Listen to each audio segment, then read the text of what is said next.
రాజధాని ప్రాంతంకు ఇతర జిల్లాల నుండి విధుల కోసం హాజరయ్యే పోలీస్ సిబ్బంది వసతి సదుపాయాల నిమిత్తం తుళ్లూరు గ్రామంలో సిఆర్డీఏ అనుమతితో ఉపయోగంలోని ఎన్ఏసీ కార్యాలయాన్ని పునరుద్ధరించారు. బుధవారం ఈ మేరకు ఎస్పీ ప్రారంభించారు. అనంతరం జిల్లా ఎస్పీ సతీష్ కుమార్ మాట్లాడారు. ఈ కార్యక్రమంలో డీఎస్పీలు మురళీకృష్ణ తుళ్లూరు, మురళీకృష్ణ నార్త్ మంగళగిరి, తాడేపల్లి సిఐ వీరేంద్రబాబు, తుళ్లూరు సిఐలు కొంక శ్రీనివాస్, అంజయ్య, ట్రాఫిక్ సిఐలు కోటేశ్వరరావు, నరేష్, తాడేపల్లి ఎస్ఐ ప్రతాప్ తదితరులు పాల్గొన్నారు.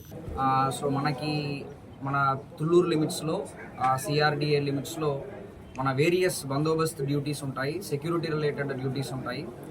ఈ బందోబస్తు అండ్ సెక్యూరిటీ రిలేటెడ్ డ్యూటీస్కి ఏపీఎస్పీ బెటాలియన్ కొన్ని అవుట్ సైడ్ అదర్ డిస్ట్రిక్ట్స్ నుంచి కానీ వేరియస్ బెటాలియన్ నుంచి కానీ ఇక్కడ స్టే చేస్తూ ఈ డ్యూటీస్ అన్ని పర్ఫామ్ చేస్తుంటారు.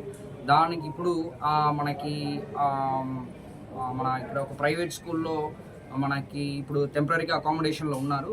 కొన్ని అకామిడేషన్ ఆ స్కూల్ కొంచెం వాళ్ళు స్కూల్ స్టార్ట్ చేయడానికి ఆ రీజన్ ఒకటి. రెండవది కొన్ని అకామిడేషన్ పరంగా కూడా అక్కడ కొంచెం ఫెసిలిటీస్ చాలకపోవడం వల్ల మనం ఇక్కడ మన సిఆర్డిఏ దగ్గర నుంచి రిక్వెస్ట్ పెట్టుకొని ఒక బిల్డింగ్ని ఒక స్కూల్ ఇప్పుడు యూజ్ చేయట్లేదు, ఆ స్కూల్ని మనం తీసుకొని దాన్ని రెనోవేషన్ వర్క్స్ మన honourable IT minister sir party office నుంచి సపోర్ట్ చేయడం వల్ల CSR funds around 10 lakhs worth రిపేర్ని ఇక్కడ మనం చేయడం జరిగింది.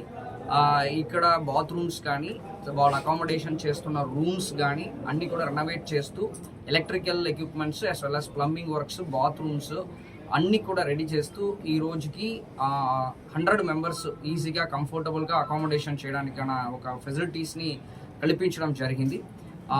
దీనిలో మన SDPO north additional SP law and order, తర్వాత SDPO north Muralikrishna as well as మన సిఐ వీరేంద్ర అందరితో పాటు సపోర్ట్తో పాటు ఈ బిల్డింగ్ని కంప్లీట్ చేయడం జరిగింది. సో ఇది చాలా సంతోషంగా ఉంది, ఎందుకంటే మెన్ కంఫర్టబుల్గా ఉన్నప్పుడు పని కూడా బాగా చేస్తారు కాబట్టి ఇది మన మెన్కి దీన్ని హ్యాపీగా హ్యాండ్ ఓవర్ చేస్తున్నాం. Thank you sir. ఇంకో విషయం,